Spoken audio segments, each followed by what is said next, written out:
రైతు సంక్షేమం కోసం కృషి చేస్తామని అమలు కాని హామీలను ఇచ్చిన ముఖ్యమంత్రి రేవంత్ రెడ్డి నేడు హామీలు అమలు చేయడంలో పూర్తిగా విఫలం కావడం జరిగిందని దుబ్బాక ఎమ్మెల్యే కొత్త ప్రభాకర్ రెడ్డి విమర్శించారు.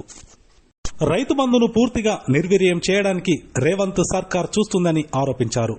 సిద్దిపేట జిల్లా దుబ్బాక మండలం అప్సీపూర్ గ్రామం వద్ద జాతీయ రహదారిపై కాంగ్రెస్ ప్రభుత్వం అవలంబిస్తున్న తీరుకు వ్యతిరేకంగా నిరసన వ్యక్తం చేశారు.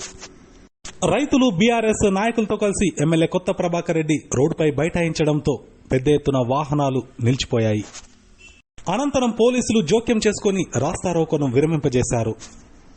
ఈ సందర్భంగా ఎమ్మెల్యే మాట్లాడుతూ ఎన్నికల ముందు ఇచ్చిన హామీలు అమలు చేయడంలో కాంగ్రెస్ ప్రభుత్వం పూర్తిగా విఫలం కావడం జరిగిందని రేవంత్ రెడ్డిపై ఆగ్రహం వ్యక్తం చేశారు. రాబోయే రోజుల్లో కాంగ్రెస్ పార్టీకి ప్రజలు గుణపాఠం చెప్పాలని సూచించారు. ఇచ్చిన హామీలు అమలు చేత కాకపోతే ప్రభుత్వం నుండి దిగిపోవాలని డిమాండ్ చేశారు. రైతుల కోసం పోరాడే తెలంగాణ తెచ్చుకున్నాం. ఇవాళ తెలంగాణ ఉన్నది కాబట్టి నువ్వు ముఖ్యమంత్రి అయిన రేవంత్ రెడ్డి గారు, మరి తెలంగాణ రాకపోతే నువ్వు కూడా ముఖ్యమంత్రి అయ్యేది కాదు, ఇలా నీ సర్కారు కూడా వచ్చేది కాదు.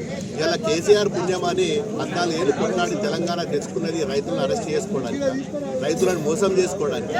మేము మరి ఉమ్మడి రాష్ట్రంలోనే మోసపోయినామని మరి ప్రత్యేక రాష్ట్రాన్ని తెచ్చుకున్నాం. ఇప్పుడు కూడా మరి ఎలక్షన్ వచ్చి గద్దె ఎక్కాలని చెప్పి ఇన్ని అబద్ధాలు ఆడాల్సిన అవసరం నీకు లేకుండే మరి అబద్ధాలు ఆడినాం. మరి కనీసం మరి ఎవరు మోసం చేసినావు మరి కనీసం మరి రైతులను కూడా మోసం చేస్తే మరి దేశం ఎటుపోతున్నది? మరి రైతుల గురించి ఆలోచించే నాదుడే లేకుండా అయిపోయింది ఇలా మీ ప్రభుత్వంలో. ఇలా నానా అస్తవ్యస్తంగా గ్రామీణ ప్రాంతాలలో మరి రైతులు మరి ఏడుస్తున్నారు.